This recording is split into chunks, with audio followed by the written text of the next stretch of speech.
A group of guards make their way along the darkened streets of a city, griping about the usual: poor food, lack of good booze, and their captain being a bit of an ass. But they have to be on the lookout. There's a killer on the loose. Watching the street in front of them, they fail to consider one very vital route, as a shadowy figure darts across the rooftops, just out of their sight. Inside a high building, a ranking official of a major organization stands, unaware that this night will be his last. Watching from the rafters, we see our prey beneath us, breathing our last, dead upon the floor as we slip into the night, leaving a trail of bodies righteously in our wake. A price to pay for standing against our mission. And in these moments, we find the best assassin game released in October of 2012.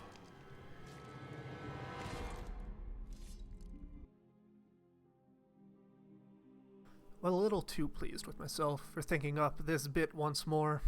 Let's take a look into the introductory segment of Dishonored 1 and find out if the intro was truly worth the honor this game is spoken with. Corvo, if only there was someone else I trusted to send, so that you could remain near. But there is no one else, and the Spy Master was right to insist that I send you. The plague has taken so many, and we must find a cure. When you are near, my heart is at peace. Emily and I will count the days until you return. Hurry home, and bring good news.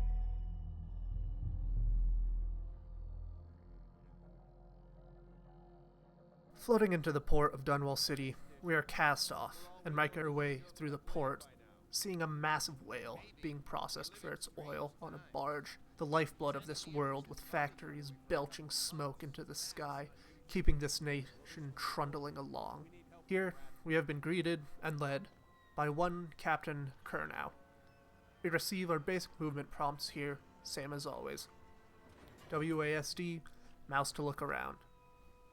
We continue onwards, seeing the state of the world, stretched out with an almost dirty look, as oil painting seems to be a massive inspiration for the art direction here, and the textures within fit very nicely for the atmosphere of the game, with the architecture being a mix of Victorian-esque and almost fascist architecture.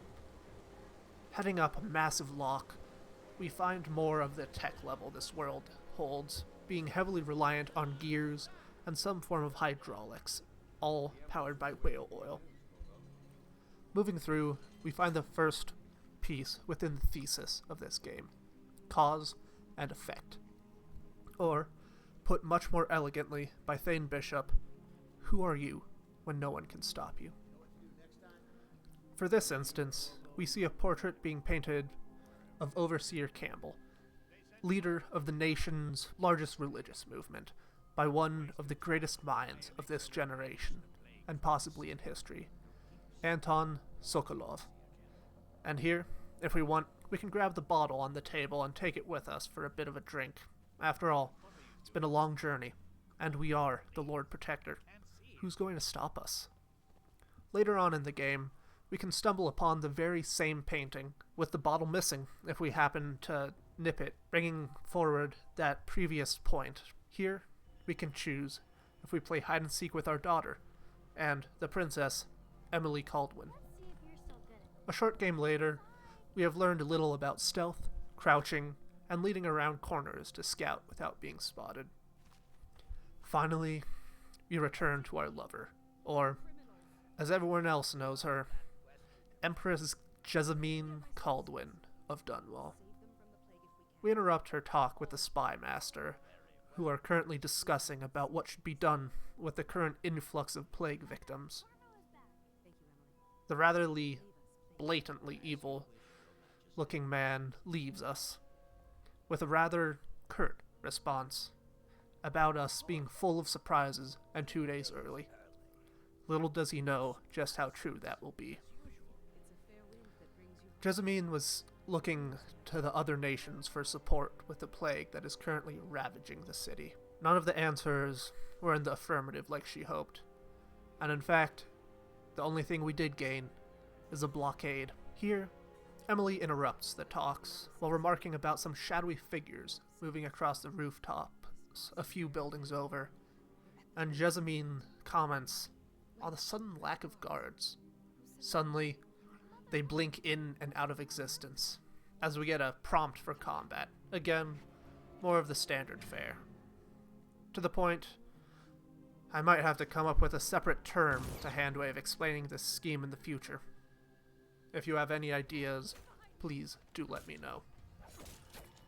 To block and counter, the major difference, we use the control button, which does take a little getting used to, but catches on with time. Defending our family, we enter a cutscene, the most deadly place in any video game, where two men show up, this time using an even stranger set of powers, throwing us into the air and holding us in suspension, while the other man, who we will come to know as Dowd, guts Jessamine like a fish, leaving her corpse on the floor, and they blink out of existence, taking Emily with them. We scramble to her side as she gives us a final order. Coming apart. Find Emily. Protect her. You're the only one who'll know what to do. Won't you? Corvo. And, as if right on cue, the spy master and head overseer rush in.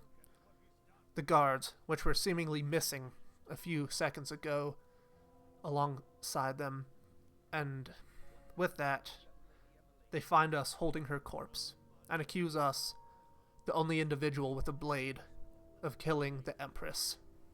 After all, there are no other people to pin it on here. Getting knocked out, we spend the next 6 months rotting in a cell, being tortured, and attempted to be coerced into giving a confession, explaining that us being there, it was purely wrong place at the right time. And after all, at the end, they get to gloat. Tomorrow is our date of execution, the end of the line. And what do they have to lose by letting us know that they were the ones who commissioned the hit on Jessamine? After all, death is the only thing waiting for us. Back in our cell, we're given a meal, quite possibly at last, by a guard. It seems to be from a friend, with a key and note inside. Clearly, not everyone amongst the guard believes that we are responsible for the death that was thrown at our feet, even if he is just being paid to believe so. Being given our objective. It's a piece of ordnance. We slip out of our cell, and here we have our first choice. These men have kept us locked up, and stood by as an innocent man was tortured, and with our skill, even after it atrophied in a cell for half a year, we could tear them to shreds. And so we do, cutting down the guards one after the other, leaving one in a pool of his blood and piss. Quickly moving on, we climb up to the yard walk, grabbing a pistol and rushing down 2 more guards, putting one down with a shot through the chest. The other gets a blade as he tries to fight back.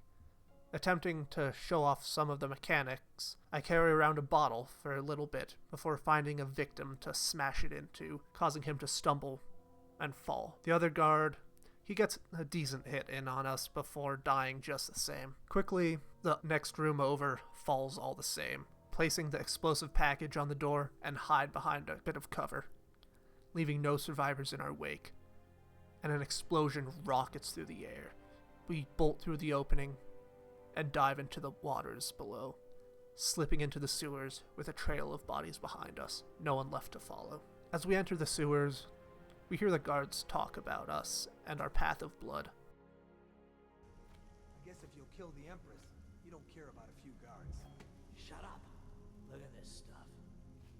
Somebody's been down here. Model Street gang, maybe. Watch for booby traps. There'll be some down here by the look of it. Good. If we're lucky, one of them will get Corvo. And then we find out why my fear of rats exists, as a swarm of them devours the two guards alive, leaving bloodied skeletons in their wake. We again are shown how deadly a swarm of rats can be as they dart towards us, attempting to devour our flesh should they not have an easier target in front of them. After all, the rats are just hungry. Doesn't matter where they get their food. Within this, we get a quick run through of how to move bodies, how cranks work, all fairly self-explanatory, along with some gear given to us by these mysterious friends. Alongside, and a little further in, we find a safe with a hint as to where the combo is, something about whiskey. Across the world at large, we will find multiple examples of this, which can be used to gain a little extra cash and items, and, most importantly, upgrade materials for our use. Continuing through, the slaughter carries on, learning drop assassinations and how to attract rats to certain points so we can pass a little puzzle. Again, with a crank and some bodies, and learning more about the state of the plague on the world. Attention, Dunwall citizens. The assassin Corvo, responsible for the murder of our fair Empress and the disappearance of Lady Emily, heir to the throne, has temporarily escaped state custody. Several brave officers of the state are dead by his hand. He is to be captured or killed at any cost.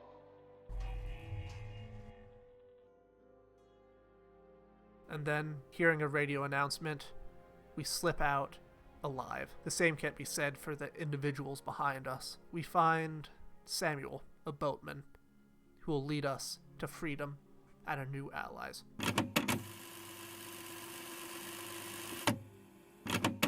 With our skill, even after it's been atrophying in a cell for half a year, we could tear them to shreds. But they have had nothing to do with this plot that we know of. And while our rage has simmered for half a year, we have not lost our head. Waiting a few moments more, they turn their head and start to walk away. We drag them into some corners one by one and leave them there to nurse their headache that will no doubt come. Continuing to make our way across the yards, we manage to not get noticed as we eventually blast a hole through the door and jump down into the moat, slipping into the sewer. And learning about the guards' changed perspective on us, given our lack of violent swath through the prison. He used some kind of explosive to blast his way out. That doesn't happen by accident. You think he had help? Who'd know how to do that? Bottle Street gang, maybe. Watch for booby traps. Could be some down here by the look of it. Good. If we're lucky, one of them will get Corvo. You're afraid of him? He's Sir Conan. It's all merchants and whores down there. Kids like you never saw what he was like. I saw him fight 3-1 in the practice yard. He's a whirlwind. I hope it's me that finds him. I hope it is too. And so, we continue through the area, following the same paths as before, same secrets, and same room to be found. A little slower this time, as we take care to not cause undue pain and suffering. We hear a slight change in the announcement over the loudspeaker. Attention, Dunwall citizens. The assassin Corvo, responsible for the murder of our fair Empress and the disappearance of Lady Emily, heir to the throne, has temporarily escaped state custody. Any evidence as to his whereabouts must be delivered to the City Watch at once.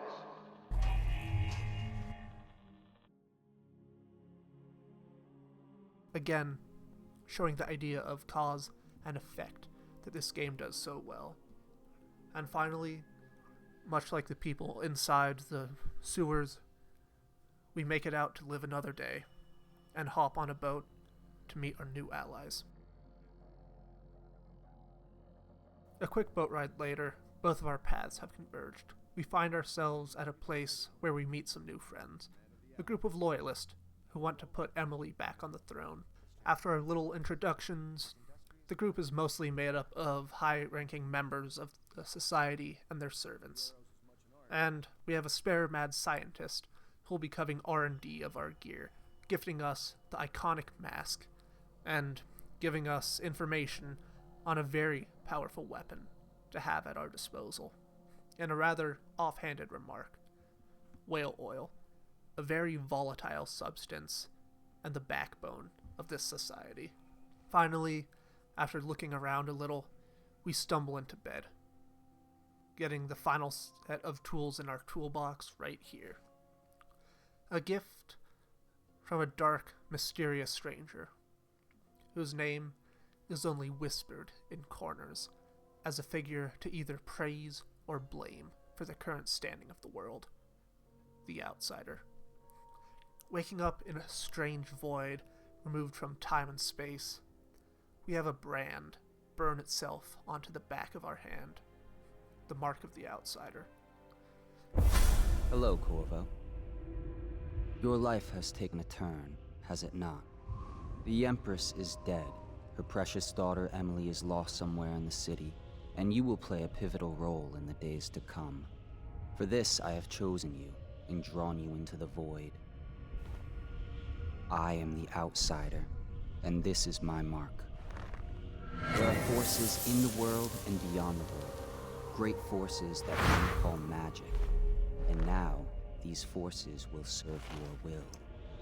Use this newfound power, my gift to you. Come find me. We are simply told to come and find him. And in this void, we take a leap of faith, as an assassin should, from a game in 2012. And in doing so, we gain the greatest power this game has to offer, Blink. On the ground, we find our dead lover, a note clutched in her hand, bringing forth our insecurities to light. We couldn't save her. On the next platform, we see two brothers looking awfully similar to the Lord Pendleton sleeping below us in the pub right now, dragging Emily off to who knows where, and a note flying from her hand. On the next island, as we blink through time and space yet again, we find the Spy Master looming over a map of the city. Doing what? We're not quite sure. And right below him, two tall boys. Again, powered by that ever-present whale oil, clearing the streets of infected with their dreadful bows. Continuing to learn the use of Blink, we stumble through a broken tower, seeing water flow upwards and the corpse of a ginormous whale floating through the sky. In the days that follow, your trials will be great, Corvo. Seek the ancient runes bearing my mark in the lonely places of your world, and at shrines raised in my name. These runes will grant you powers beyond those of other men. To help you find these runes, I give you this, the heart of a living thing, molded by my hands. With this heart, you will hear many secrets, and it will guide you toward my runes, no matter how they may be hidden. Listen to the heart now, and find another rune.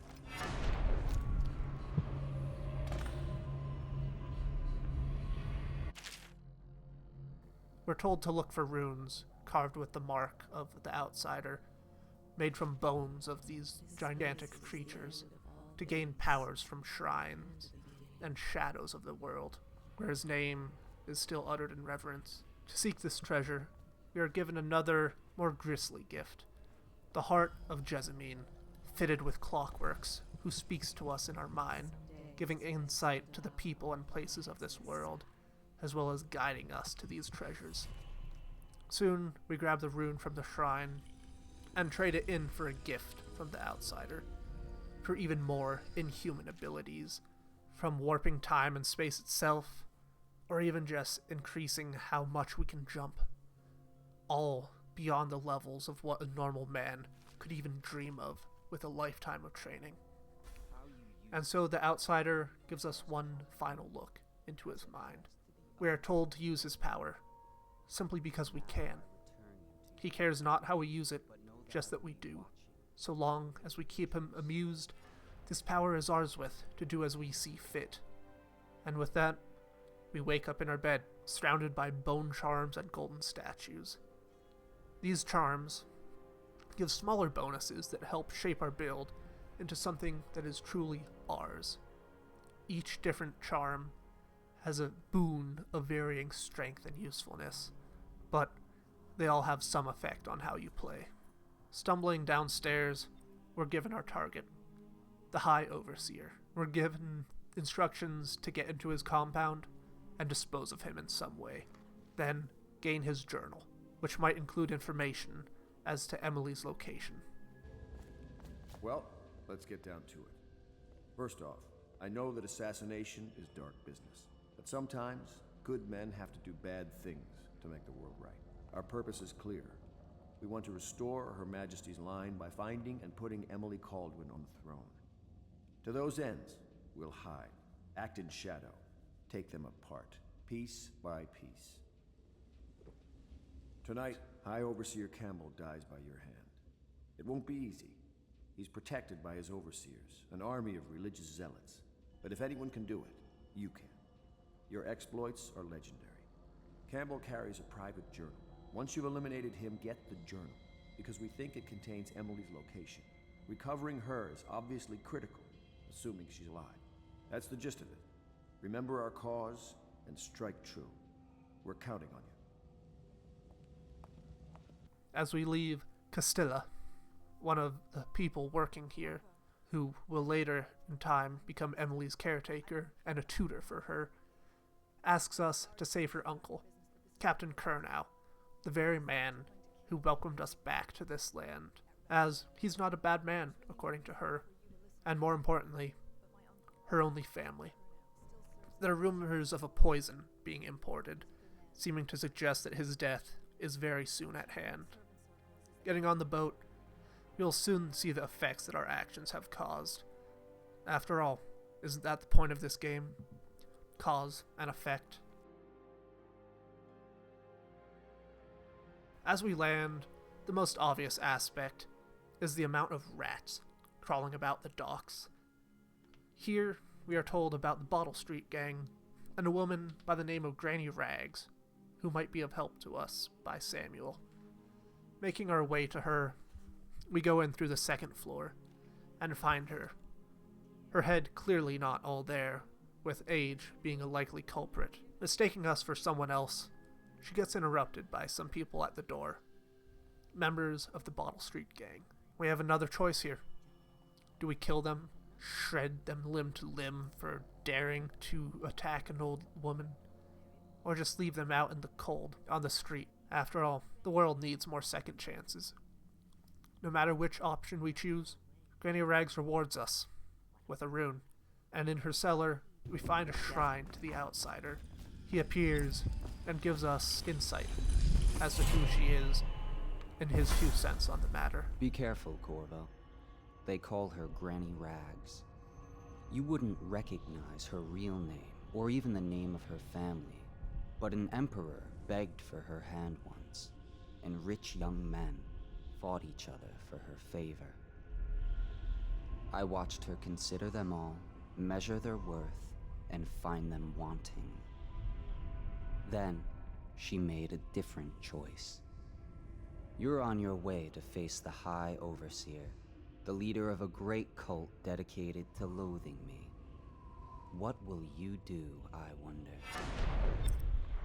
Granny Rags has a potential job for us. All we need to do, go find some rat guts at a professor's house, and infect a still being used by the Bottle Street gang to make some elixir. Which, while not the real thing, it does a good enough job at keeping people alive, be it a placebo or no. Doing so increases our chaos score. But what does it matter if we get stronger from it? We need all the strength we can get. On the way, we find an old man being harassed by some more gang members. We gut them and leave their corpses for the rats. He thanks us, and we can get some goods from him before continuing on.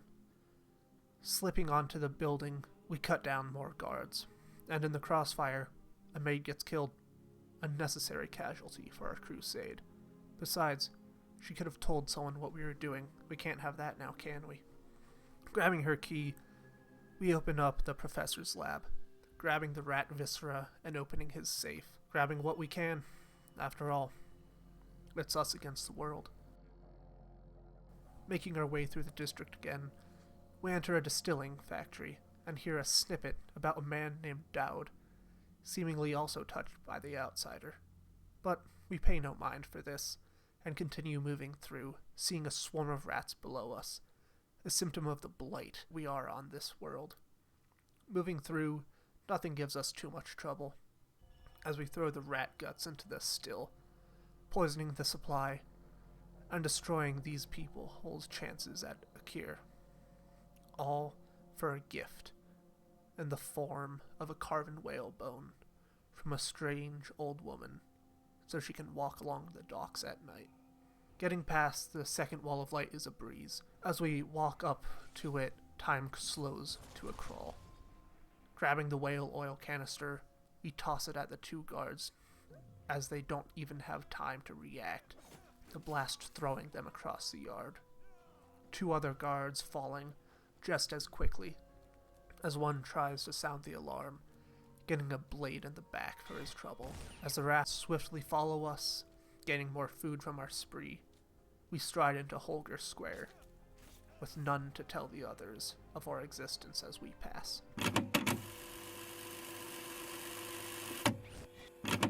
And people rely on this to keep themselves healthy, so we leave it well enough alone. They have enough troubles as it is, without some strange man poisoning them.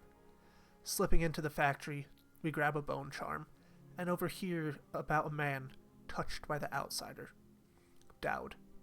Though we pay this no mind, and continue on our way through Bottle Street, avoiding the wall of light entirely, and grabbing another rune.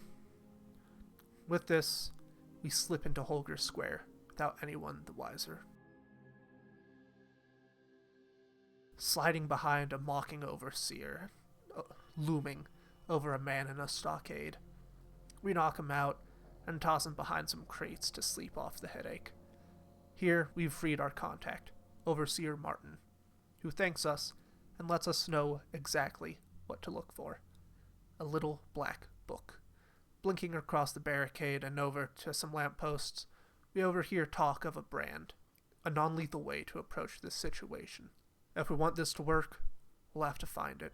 Here, we get a little pop-up, talking about different methods of entry. More or less, what it boils down to is get creative. Any approach, odds are, it'll work. Be that turn into a rat, possess a member of staff, break in through the front door, or a classic method of entry, slip in through an open window. Entering, we find our way to the archives, and the branding instructions are placed right on the center table, quick enough for us to grab. And here, we find the location of almost everything we need. Keys, instructions, brand. All that's missing is the target. Making our way down to the bottom floor, we find a hidden room behind a statue, in which an even darker side of Overseer Campbell is revealed. Grabbing what we can, we slip out and head back to the meeting room, where Kurnow has just entered with Campbell. Quick thinking causes the glasses to be spilled before they enter, leaving Campbell to be a bit annoyed. But in the end, he has a hidden room where they wouldn't find his body, the same room we were in before. Following them through the hallways, we hide as they enter and start looking at a painting. We, the player, might notice a telltale decanter of cider missing from the picture. A small reminder of the effect our actions have on this world. As Campbell draws his blade, we hit him with a sleeping dart before he can strike the captain, leaving Kurnow to thank us and swiftly walk to safety, giving us final piece of our puzzle, the victim. From there, it's a simple task to get Campbell back to the interrogation room and strapped to the chair. Blinking over, we grab the brand and slam it into his face, causing him to scream in pain, his face permanently scarred, an outcast from society. Quickly, we flee the scene and enter to the backyard of this compound. Skulking our way along, we find two overseers, accusing a third of his sister being a witch. We intervene. The man thanks us and offers us a safe combo to the bunkhouse, which we graciously take and continue on our way, grabbing bone charms we find along the way, along with a spare rune. Inside the Artificer's building, we find a music box that seemingly disrupts the power of the Outsider and any magic, with some notes for its modification and deployment for patrols, which we will see later in the game, along with talks from the Artificer on how it would affect the runes. Here, we also find a valve, which I carry around for far too long of the footage in this area, before eventually finding it and its use.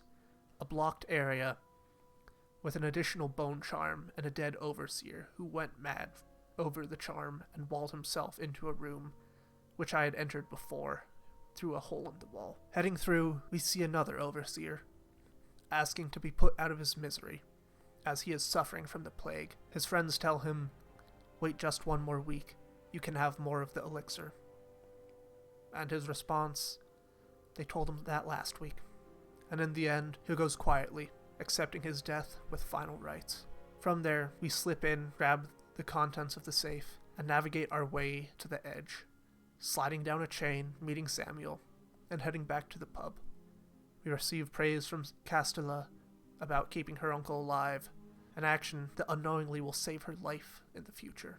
We get another briefing from the Loyalists on our actions, upgrade our supplies from Piero, and stumble to bed, falling fast asleep. All alone this time, with no cosmic visitors.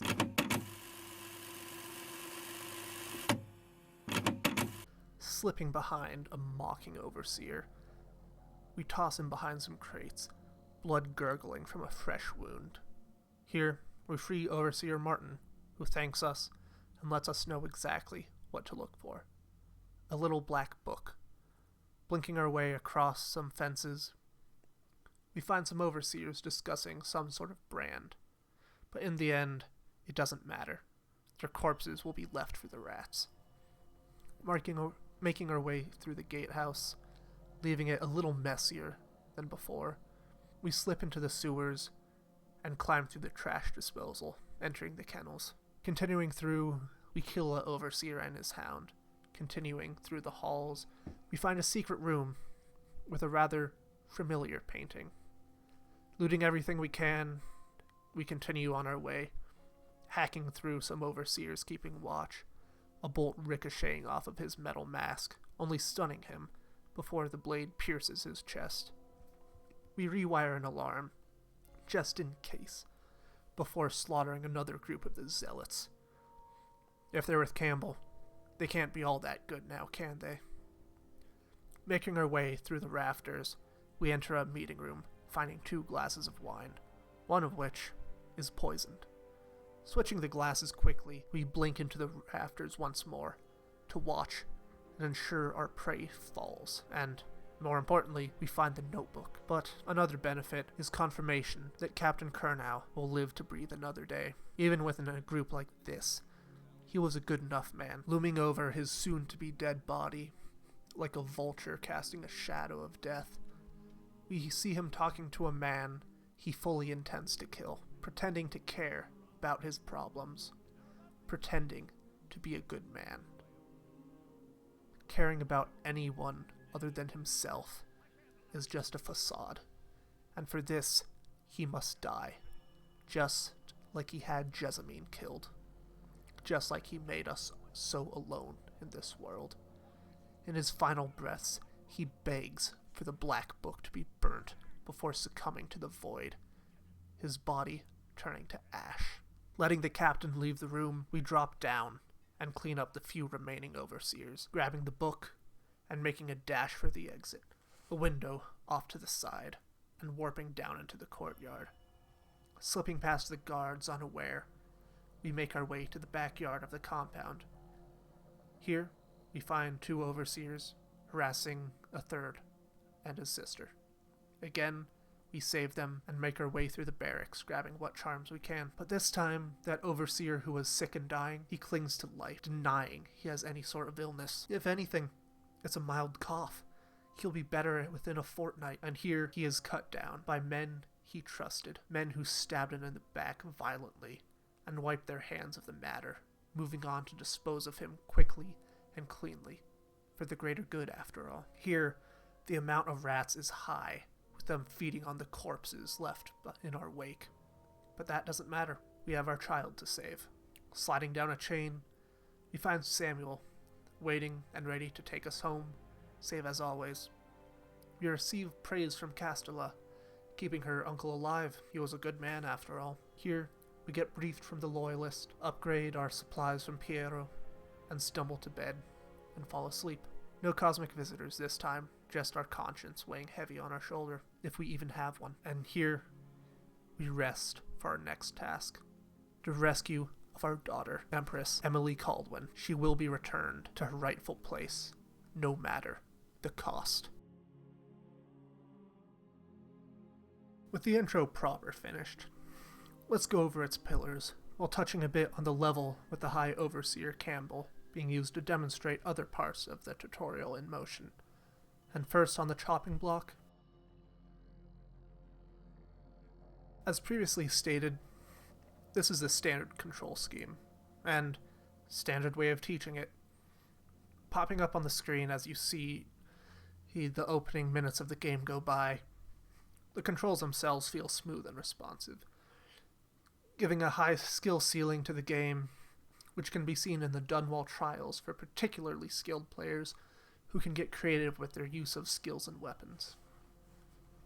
The only control I find takes some getting used to is the use of the control key to block weapons and do non-lethal takedowns. But fortunately, it's quick enough to get used to. On the other hand, unfortunately, there are very few ways to do non-lethal takedowns in this game, beyond skulking behind them and doing a sleeper hold. You could shoot them in the leg to get a stun, do it in a block, but combat-heavy runs are a massive sandbox, and even Arcane knew this, given the creation of the Dunwall Trials, a place to just test your skills. So while the phrase nihil novi sub sole stands true more than ever, it does a fine enough job giving this section passing marks. Looking over the past games I've done for this segment, it seems a through line is all the games I end up making these videos on for intros are masterclasses in atmosphere, with this section already receiving full marks in my book. But let's go over why. One of the things that has helped this game last for as long as it has, in my opinion, is the fact that it went for a much more stylized direction over the photorealism like the other Assassin game of October 2012, leading for each frame to look like it could be a rendered oil painting. Almost timeless in its execution. Everyone and everything looks dirty, with the people being slightly ugly and distorted across the board, and the buildings a mix of that beautiful Victorian and almost fascist adjacent architecture and design that just ends up becoming a seamless transition of the two. With it, the game as a whole fits together so nicely, with its grungy and oppressive atmosphere, that of an empire struggling to keep its footing in a time of tumultuous change. Another thing that rightfully gets praised is the world design. The amount of pathways to parkour through, ledges to blink with, rooftops to climb, aren't exactly special. But what does make it wonderfully special and well realized is the fact that everything makes sense as to why it's there. The ledges on buildings, the holes in the grates that the rats have chewed through. Yes, horrifying little factoid about those monsters. They can chew through metal. Guard patrol routes make sense. And every time they turn their back to you, it feels like there's a reason. They're taking a leak in a corner for modesty, or just stretching their back and trying to keep blood flowing on a rather boring shift. Windows and doors can be broken down. Notes and items are logically hidden where you would expect, under beds, in books, behind things. The music itself almost always leaves you on edge, with the progression of the melodies and a droning tone in the background, be it vocals or strings, giving you a feeling of unease, like a tightly wound spring about to burst. And when it does burst, it kicks into an aptly named piece called Fight or Flee. And within the game, there are also some delightful pieces to counteract that of your skulking that you can just sit to and listen. And on the walls, there's maddened scrawlings, lending itself to the oppressive and mad world, only a few steps away from outright anarchy and chaos. The dingy streets have piles of refuse of varying degrees depending on your actions, be it just heaps of trash or piles of bodies. The dark and dirty art direction lending itself to this, with the setting's clear inspiration of a Victorian London during the height of the Industrial Revolution. The massive coal-burning furnaces are replaced instead with whale oil, still producing that dark soot caking the world and air, leaving it somewhere just past steampunk, but a few clicks short of dieselpunk.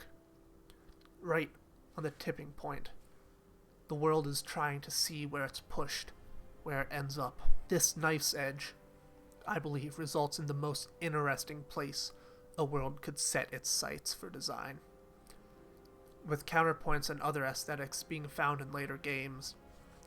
As previously stated before, this section passes with flying colors, or rather, a flying lack of them. With the twist coming out of left field for me during my recorded playthrough, I would say it plays its cards wonderfully close to the chest. We are given a single task in the introductory section: save our daughter. Every action we take is to rescue her before and after the twist. Every action is meant to return her back to the life she once knew, even if it means carving through massive swaths of her citizens to do so. After all, even before the outsider met us, we were the best fighter in the kingdom. There's a reason we came here from Karnaca. And with this, we have one of the aspects of the chaos system, with two major options and a third variant of the dark one. It is a rather black and white system. Should we kill, Emily will become cruel and vindictive, whereas if we take the high road and spare our victims, she will follow in our footsteps, once more in admiration of her father. While rather simplistic, it gets the point across well enough on how chaos and uncertainty will grip an already suffering population, with a literal storm appearing on the final level should you get the bad ending. When it comes to the twist, if you looked at the actions of the Loyalist in the introduction for long enough, I'm sure you would find some reference to them attempting to keep the throne for themselves. An argument could be found in how they treat their underlings, and how Samuel is maybe not forced, but feels like he deserves to sleep in a shed built out of boats and scrap metal in the yard. But without making a mountain out of a molehill in this situation, I have not found one as of yet, though please let me know if you have, for I always do enjoy hearing what you have to say on the matter. And with a twist of that nature, I would say this does a fine enough job of laying the seeds for who our targets are, and what the goals within them are. Within our first visit to the Void, we see them on separate levels. Each of our primary victims, save for Campbell. All in all, I do feel the introductory segment shows us exactly what to expect from this game, while not showing too much of its ankle in a scandalous manner, resulting in a passive thumbs up from my end. As previously touched on, one of the major quirks that can immediately be seen throughout the levels is the chaos system. and is a fairly binary system. High chaos, more death, and rats. Low chaos, less death, less rats, good ending. And this binary, while improved in the second game, vastly so, might I add, is passable enough.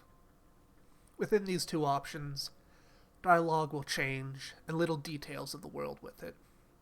One of the most obvious example, and part of why I mainly do low chaos runs when I play, is the amount of rats in the world. As previously stated, I am terrified of such creatures, and even the more stylized depictions of them took me a while before I was able to tolerate having them on screen.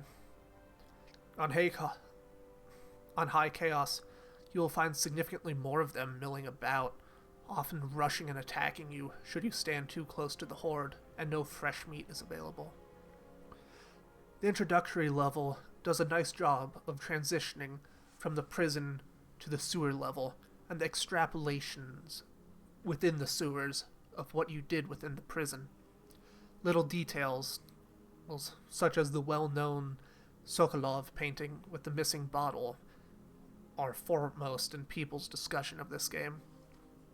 All these little details come together to make each action feel as if it had actual weight.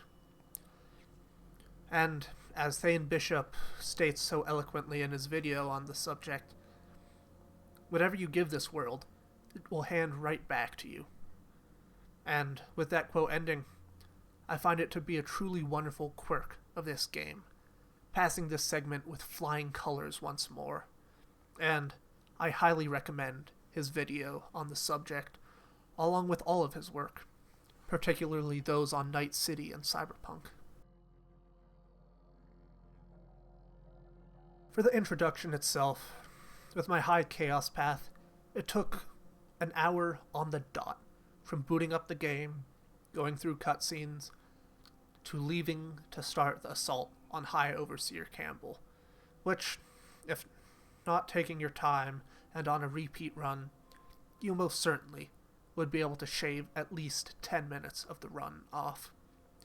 And my low chaos run proves exactly that point, even with my constant reloads to get a full ghost and non-lethal run for the prison and sewer segment. The escape took me 49 minutes to play through, which again could be cut down were I not recording footage and trying to find interesting angles to view things. In terms of length, the introduction to all the systems that are immediately worth knowing and not based around tools you need to pick up to get, such as spring wires and re-razor devices, I think that it goes fairly quickly, and in my experience, the contact to kill time for each room is easily under 5 seconds. And even on very hard difficulty, this time just flies by, making me want to go back for a third run, just because.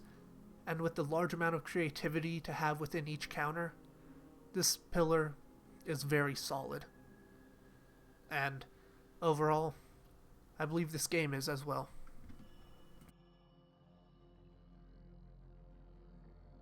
While a bit rambly to try and fit my other thoughts of the game in and within the confines of this script, I feel this introductory segment of the game is very well constructed, and upon my scale would earn a solid, but not high, 5 out of 5. Dishonored is pretty close to a masterpiece, and this introduction segment only helps prove it, with even its weakest parts being improved upon for the sequel, which I hope to touch on as well someday. Everything is well put together, and even in the smaller actions you take, you feel like they are having some larger effect on the world, in equal size as the action you took. From what guards talk about, to the very weather at the end, all being affected by the choices you make. And isn't that a rather lovely thing? You get in what you put out. And with that, taking a look at the script and adding the final touches, it is 1:03 a.m. on October 26th. It appears this is going to be my longest script to date, coming in at a final count of 16 pages right to the very end. Hopefully this gets out on time, but we will have to see. It has been an absolute joy to revisit this game. And also, I get to see where the series started, giving my current recorded playthrough of Death of the Outsider releasing on Wednesdays for a little bit of a self-plug. This next month, I hope to release a game on Assassin's Creed Rogue, as previously stated, but we will see how this ends up going. But with that, I don't want to run the page counter up much further.